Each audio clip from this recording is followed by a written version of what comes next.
और चलिए उत्तराखंड बुलेटिन की शुरुआत करते हैं। सबसे पहले बात मौसम की। उत्तराखंड में आज मानसून ने दस्तक दे दी है। कुमाऊं के रास्ते प्रदेश में मानसून एंटर हो चुका है। मौसम विज्ञान केंद्र के वैज्ञानिक रोहित थपलियाल ने इसकी अधिकारिक जानकारी देते हुए बताया कि प्रदेश में मानसून सीजन आज से शुरू हो गया है। पिछले 24 घंटे में बागेश्वर में 70 mm तक बारिश हुई है और अगले 3 दिन यानी 27 जून तक प्रदेश में खासतौर पर अलर्ट रहने की भी एडवाइजरी जारी की गई है। कई जगह पर आंधी तूफान, लैंडस्लाइड, भारी से बहुत भारी बारिश की संभावना जताई गई। खासतौर पर चमोली, उत्तरकाशी, पिथौरागढ़ के कुछ इलाकों में बारिश परेशानी का सबब बन सकती है। सीएम धामी ने सभी अधिकारियों को अलर्ट मोड पर रहने के निर्देश दिए।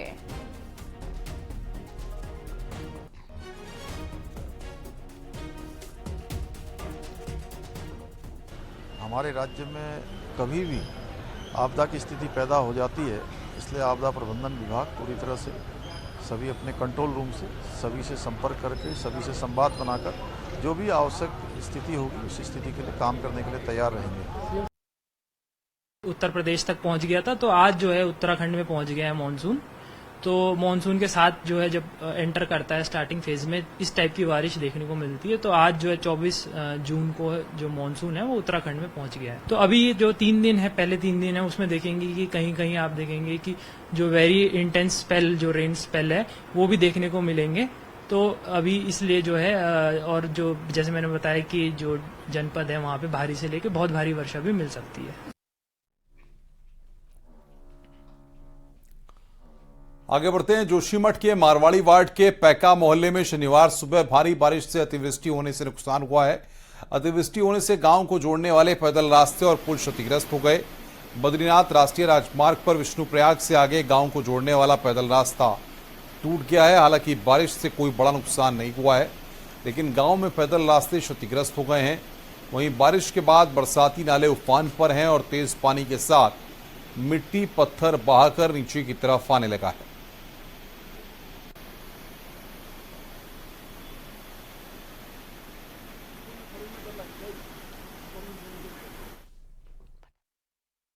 कम 25 परिवार रहते हैं ऊपर गाँव में। वो लोग सारे फंसे हैं। जो लोग बाहर इधर उधर अपनी रोजी रोटी के लिए गए वो बचे हैं और लोग फंसे हुए। आने जाने का रास्ता तो है नहीं। लोगों को खाना पीना की क्या व्यवस्था हुई। और उत्तराखंड में मानसून की दस्तक के साथ ही नदियां भी उफान पर बह रही हैं। चमोली की नीति और माड़ा घाटी में लगातार बारिश हो रही है, जिसके बाद अलकनंदा धौली नदी उफान पर है। नदियों का जलस्तर काफी ज्यादा बढ़ गया है, जिससे निचले इलाके और घाट नदी में डूब गए हैं। हालांकि घाटों पर चाक चौबंद सुरक्षा व्यवस्था की गई है ताकि कोई अनहोनी ना हो सके।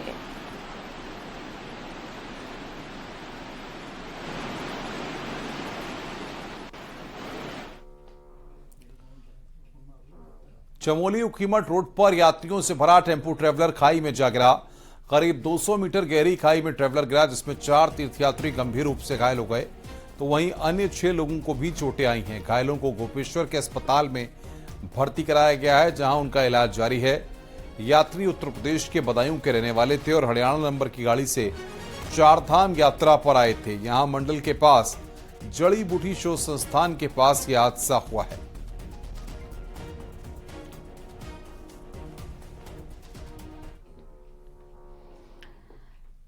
रामनगर से खबर है। यहां पर सावलदे पुल के पास दर्दनाक हादसा हो गया, जिसमें 2 युवकों की मौत हो गई। एक टेम्पो और बाइक सवार की टक्कर हो गई, जिसमें बाइक सवार दोनों युवक गंभीर रूप से घायल हो गए और घायलों को अस्पताल पहुंचाया गया। वहां इलाज के दौरान दोनों की मौत हो गई।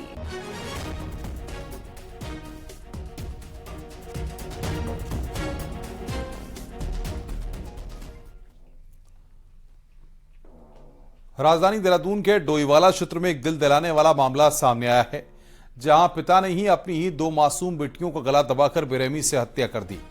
घटना के बाद फिलहाल आरोपी फरार है, जिसकी पुलिस तलाश कर रही है। दोनों मासूम बेटियों की नानी की शिकायत पर आरोपी दामाद के खिलाफ डोईवाला में मुकदमा दर्ज हुआ है। दरअसल रीना की शादी 5 साल पहले आरोपी जितेंद्र के साथ हुई थी। इसकी 2 बेटियां हैं, बड़ी बेटी 3.5 साल की और छोटी बेटी 1.5 साल की। जितेंद्र बेटा पैदा न होने के चलते पत्नी को मारता पीटता था, जिस कारण पत्नी 1 महीने पहले ही घर छोड़कर कहीं चली गई थी और पति ने देर शाम दोनों मासूमों को भी गला दबाकर उनकी हत्या कर दी। पुलिस फिलहाल फरार आरोपी की तलाश कर रही है।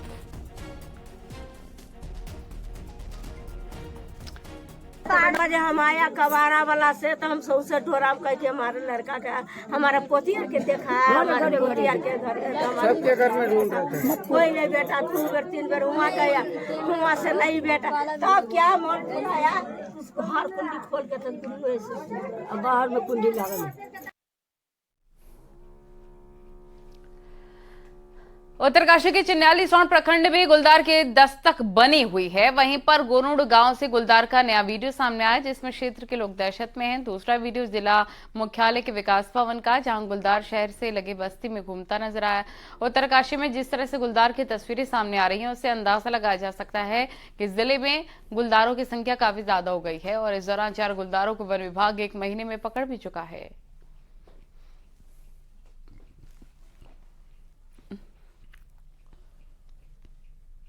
पौड़ी जिले में द्वारीखाल के साथ की पाबों में भी गुलदार की दहशत बनी हुई है, तो वहीं रिखड़ीखाल में लगातार बाघ का आतंक बना हुआ है।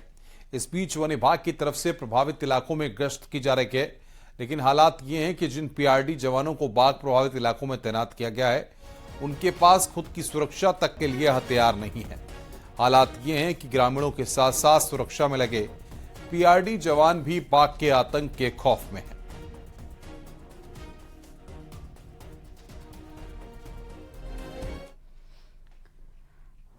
उत्तराखंड स्टेट ने एलआईसी पॉलिसी के नाम पर पूरे देश में ठगी करने वाले गिरोह का पर्दाफाश किया और गिरोह के सरगना को दिल्ली से गिरफ्तार किया है। आरोपी के पास से 6 mobile, 6 SIM card, chequebook, 2 register बरामद हो चुके हैं। करीब 50,000 रुपए की नकदी भी आरोपी के पास से पकड़ी गई। आरोपी अजीत कुमार इंश्योरेंस के नाम पर बुजुर्ग रिटायर्ड कर्मचारी को झांसे में लेता और फिर उनसे धोखाधड़ी करता था। फिलहाल आरोपी से पूछताछ जारी है। मीडियम पर उपलब्ध रहता है। पूर्व में भी इस तरह के प्रकरण आए थे कि जो कस्टमर्स का डेटा लीक भी हो जाता है और कई लोग खरीद भी सकते हैं, उस तरह से अवेलेबल रहता है। बिल्कुल इसमें आगे भी कार्रवाई की जाएगी। अभी एक अभियुक्त को पकड़ा है और इससे पूछताछ में अन्य लोगों के नाम भी सामने आए हैं, तो उस पर भी कार्रवाई की जाएगी और आगे इन पर गैंगस्टर एक्ट में भी कार्रवाई की जाएगी।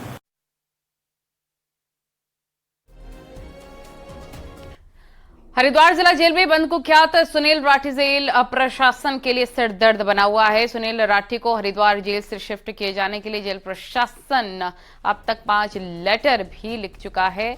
बड़ी खबर आपको बता रहे हैं, लेकिन शासन ने अभी तक सुनील राठी को शिफ्ट करने पर कोई फैसला नहीं लिया। हरिद्वार जेल अधीक्षक के मुताबिक हरिद्वार जेल में शिफ्ट होने के बाद सुनील राठी पर जेल से रंगदारी मांगने, कारोबारियों को धमकाने के मुकदमे दर्ज हैं। यही नहीं, सुनील राठी जेल में बंद अन्य कैदियों के लिए भी परेशानी का सबब बना हुआ है, इसलिए उसका हरिद्वार जेल से शिफ्ट होना बहुत जरूरी है। पूर्व में भी इस कारागारों में कई बार रहा है और जब भी इन कारागारों में पूर्व में रहा है कि कुछ इसके द्वारा कुछ यहाँ से कई बार आपराधिक घटनाएं जो है यहाँ से कारित की गई हैं, तो इन्हीं आशंकाओं के दृष्टिगत मैंने जो है इसकी शिफ्टिंग के लिए यहाँ से पत्र लिखा है। उत्तराखंड सरकार लगातार अतिक्रमण पर कार्रवाई कर रही है और विपक्षी कांग्रेस ने इस पर हमला किया है। कांग्रेस प्रदेश अध्यक्ष करण मारा ने कहा है कि बीजेपी सरकार नाम और चेहरा देखकर अतिक्रमण पर अटैक कर रही है। मारा ने कहा कि बीजेपी के कई नेताओं ने जमीन पर कब्जे किए हैं मगर उन पर कोई कार्रवाई नहीं हुई है। करण मारा ने कहा है कि बीजेपी के कई विधायकों ने भी जमीन पर कब्जे किए हैं। मारा ने हाईकोर्ट के सिटिंग जज से मामले की जांच कराने की अपील की है। मुझे कुछ नहीं कहना क्योंकि कोर्ट का विषय है, लेकिन उन्होंने जो राम और भरत वाली कही है, अच्छा है भरत मिलाप हो, हमारे लिए तो खुशी की बात है। अगर राम और भरत मिलते हैं इससे बड़ी और खुशी की बात क्या हो सकती है। उत्तराखंड में लव जिहाद पर धामी सरकार के द्वारा जो एक्शन लिया गया उसका समर्थन जगतगुरु शंकराचार्य अभिमुक्तेश्वरानंद महाराज ने किया। जगतगुरु ने कहा उत्तराखंड में षड्यंत्र के तहत काम किया जा रहा है।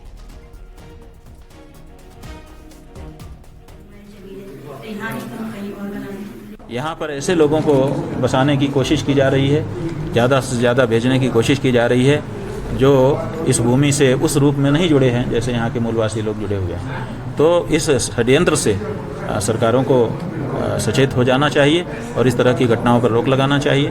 वो ऐसी घटनाएं करके केवल हम लोगों की तासीर परख रहे हैं। नैनीताल नगर पालिका के खिलाफ बीजेपी ने मोर्चा खोला है। पालिका पर बीजेपी ने भ्रष्टाचार के गंभीर आरोप लगाए हैं, तो डीएम कमिश्नर से लेकर मुख्यमंत्री तक जांच की मांग उठाई गई है। बिना टेंडर ठेका आवंटन से लेकर दुकानों और नजूल भूमि अपने चहेतों को देने का आरोप बीजेपी लगा रही है। इसके अलावा केंद्र और राज्य सरकार की योजनाओं में भी गड़बड़ी होने का दावा किया गया है। हालांकि पालिका अध्यक्ष ने सभी तरह की जांच के लिए तैयार होने की बात कही है।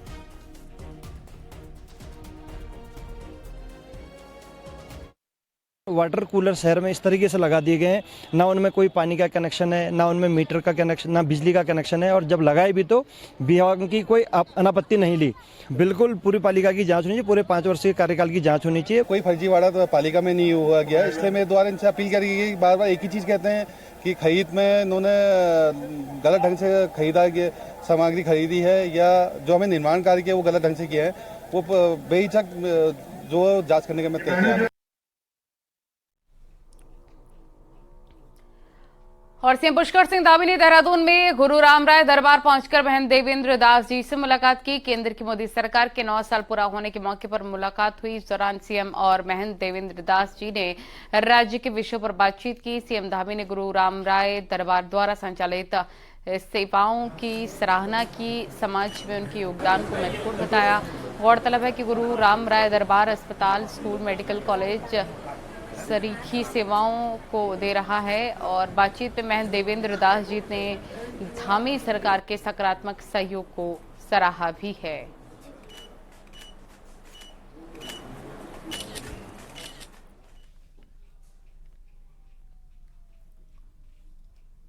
G20 सम्मेलन की तीसरी और आखिरी बैठक ऋषिकेश के नगर में होने जा रही है, जिसके लिए डेलीगेट्स के पहुंचने का सिलसिला भी शुरू हो गया है। और 28 तारीख को सभी विदेशी मेहमानों को त्रिवेणी संगम पर गंगा आरती कराई जाएगी, जिसके लिए प्रशासन कई दिनों से तैयारियों पर लगा हुआ है। लेकिन अभी तक डेडलाइन के अनुसार काम पूरे नहीं हो पाए हैं, जिस पर शहरी विकास मंत्री प्रेमचंद अग्रवाल ने भारी बारिश के बीच पहुंचकर निरीक्षण किया और कार्यों को लेकर अधिकारियों को चेतावनी दी।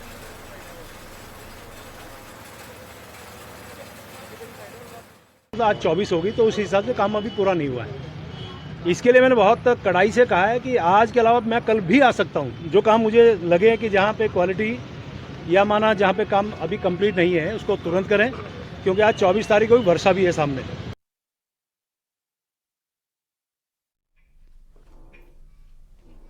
नरेंद्रनगर में होने वाली G20 समिट की मीटिंग के लिए अब डेलीगेट्स का पहुंचना शुरू हो गया है। ब्राजील से आज सुबह की फ्लाइट से आए मेहमानों का स्वागत उत्तराखंडी अंदाज में किया गया। मेहमानों को तिलक लगाकर तुलसी की माला भेंट की गई। उत्तराखंड की धरती पर उतरते ही विदेशी मेहमानों ने भी सांस्कृतिक टोलियों के साथ कदम से कदम मिलाए।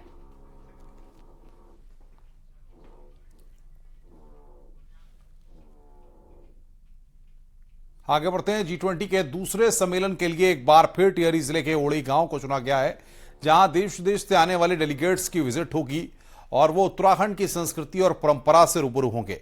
आपको बता दें कि इससे पहले भी G20 सम्मेलन के लिए ओड़ी गांव को मॉडल विलेज के रूप में डेवलप किया गया था, जिसके तहत रोड किनारे और घरों की दीवारों में पेंटिंग के जरिए उत्तराखंड की संस्कृति को दर्शाया गया था और विदेशी मेहमानों द्वारा इसकी तारीफ की गई थी। और अब एक बार फिर से 26 से 28 जून तक चलने वाले G20 सम्मेलन में डेलीगेट्स ओड़ी गांव की विजिट करेंगे, जहां अलग अलग विभागों के स्टॉलों के साथ ही उत्तराखंड की संस्कृति, परंपरा और खान पान से वो रूबरू होंगे।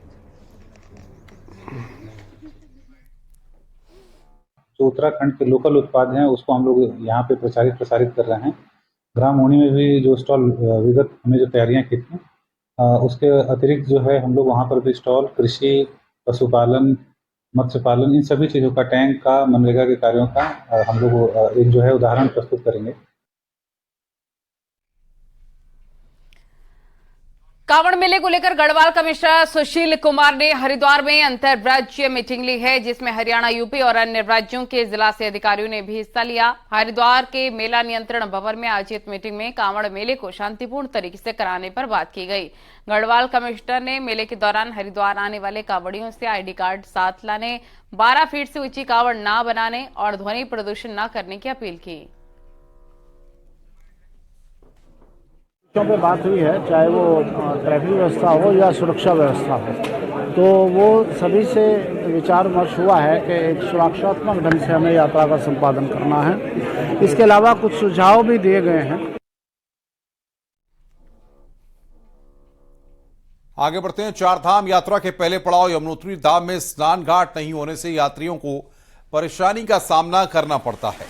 हर साल लाखों की संख्या में यमुनोत्री धाम में यात्री 6 किलोमीटर का पैदल सफर करके पहुंचते हैं, लेकिन यमुनोत्री धाम में घाट नहीं होने से बहुत से यात्री डुबकी नहीं लगा पाते हैं। वहीं तीर्थयात्री घाट के निर्माण की मांग कर रहे हैं। माननीय प्रधानमंत्री जी से, माननीय मुख्यमंत्री जी से ये अनुरोध करूंगा कि आप यमुनोत्री के धाम के लिए अभी इतने बजट से कुछ नहीं होगा और कम से कम वो भी लगा देते, घाट का निर्माण करवा दीजिए। हमारे यहाँ पर जो घाट है आपने देखा अभी जल भरने जैसी स्थिति नहीं है। आपने गंगोत्री में ब्रिज पुल के माध्यम से घाट का निर्माण करवाया, लेकिन यमुनोत्री में तो वो भी नहीं बन पाया। पहाड़ में तेजी से नशे का कारोबार बढ़ रहा है। स्मैक, अफीम, गांजा और चरस पहाड़ के युवाओं को अपनी गिरफ्त में ले रहा है। वहीं पर सरकार युवाओं को नशे से बचाने के लिए कई अभियान चला रही है। देखिए हमारी रिपोर्ट।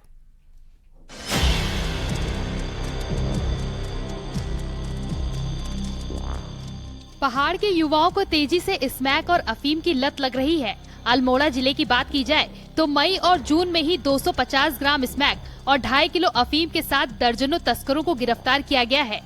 हमारे यहाँ करीब 3 किलोग्राम चरस और 226 ग्राम स्मैक और 264 किलोग्राम गांजे की हमने रिकवरी करी है। बहुत सारी हमने FIR भी करी है और हमारी जो SOG की टीम्स है, ANTF की टीम्स हैं, इसमें बहुत तत्परता के साथ कार्रवाई कर रही है।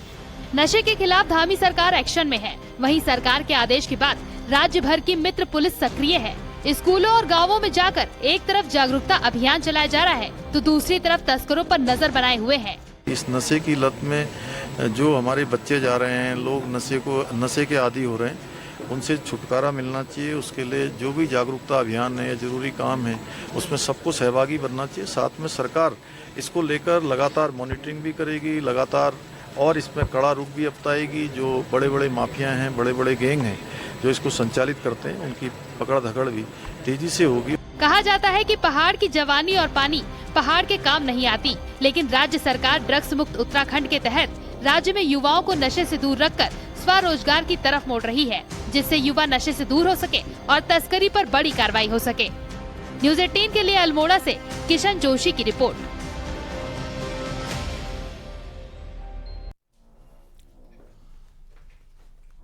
आगे बढ़ते हैं। पिथौरागढ़ के होकरा में हुए हादसे में 10 लोगों की जान पलक झपकते ही चली गई। खौफजदा इस मंजर के लिए खराब रोड को पहली वजह माना जा रहा है, लेकिन आपको ये जानकर हैरानी होगी कि यहां एक नहीं, दो नहीं, बल्कि दर्जनों ऐसी रोड हैं जिन पर सफर करना मौत को दावत देने से कम नहीं है। ये रिपोर्ट देखिए।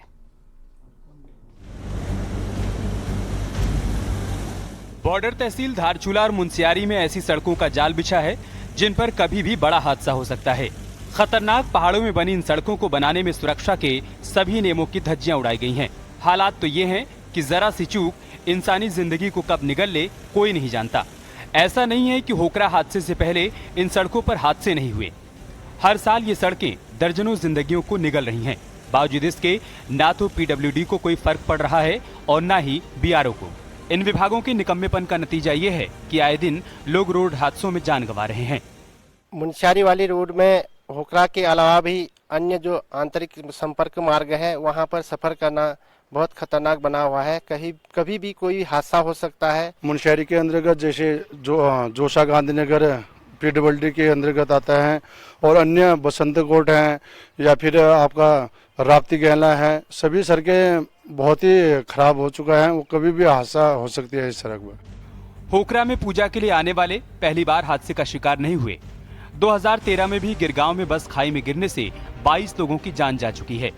यही नहीं, खतरों से भरी इन सड़कों में आए दिन हादसे होते रहते।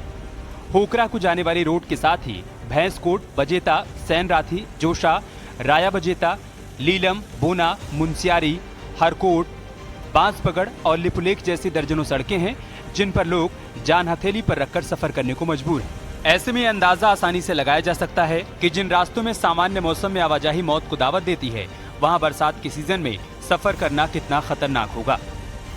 जैसे मानसून आ जाता है तो कई सारे सड़क मार्ग संवेदनशील हो जाते हैं। इसके अलावा कुछ अंडर कंस्ट्रक्शन सड़कें हैं जो भी संवेदनशील क्षेत्र में आते हैं। तो उसको देखते हुए हमने सभी जगह के लिए संवेदनशील स्थल जो है उनको चिन्हांकन करने की प्रक्रिया जारी है। कुछ चिन्हांकन हो भी चुके हैं। ऐसा नहीं है कि मौत को दावत देती इन सड़कों को ठीक करने की मांग ना उठी हो। कई दफा लोग सुरक्षित सड़कों की मांग को लेकर सड़क पर उतर चुके हैं, लेकिन नकारे विभाग के कान में जूं तक नहीं रेंगती। नतीजा ये है कि खतरों से भरी सड़कें लोगों की जिंदगियों को निगल रही हैं और परिवार के परिवार उजड़ रहे हैं। न्यूज 18 के लिए पिथौरागढ़ से विजय वर्धन उप्रेती की रिपोर्ट।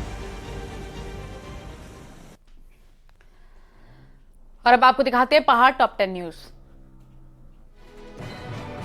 रामनगर में 12 साल की लड़की ने फांसी लगाकर खुदकुशी कर ली। पुलिस के मुताबिक मामला संदिग्ध है, इसलिए जांच की जा रही है। बागेश्वर के चौगांव छीना में जंगली जानवर का शिकार करने गुफा में गए नेपाली युवक की गुफा में फंसने से मौत हो गई। कोटद्वार के दुर्गापुरी में जीएमबीएन गैस एजेंसी में गैस चोरी का आरोप लगा है, जिसके विरोध में लोगों ने एसडीएम को शिकायत पर कार्रवाई की मांग की। बागेश्वर के कपकोट में 2 दिन से नाले में फंसी गाय को एसडीआरएफ की टीम ने बाहर निकाला। चमोली के थराली और नारायण बगड़ा में रेप के 2 आरोपियों को पुलिस ने गिरफ्तार कर लिया है। रानीखेत के सिविल एरिया को नगरपालिका चिलिया नौला में शामिल करने की मांग हो रही है। आंदोलन को आज 100 दिन पूरे हो गए। चमोली के दशोली ब्लॉक में पिछले 20 दिन से लोग पानी के लिए तरस रहे हैं। टैंकर से पानी भरने के लिए लोग मजबूर। देहरादून में पुलिस ने आज एंटी ड्रग डे के दिन सेमिनार का आयोजन किया, जिसमें पुलिस प्रमुख अशोक कुमार के साथ नशे के खिलाफ काम करने वाले लोग शामिल हुए।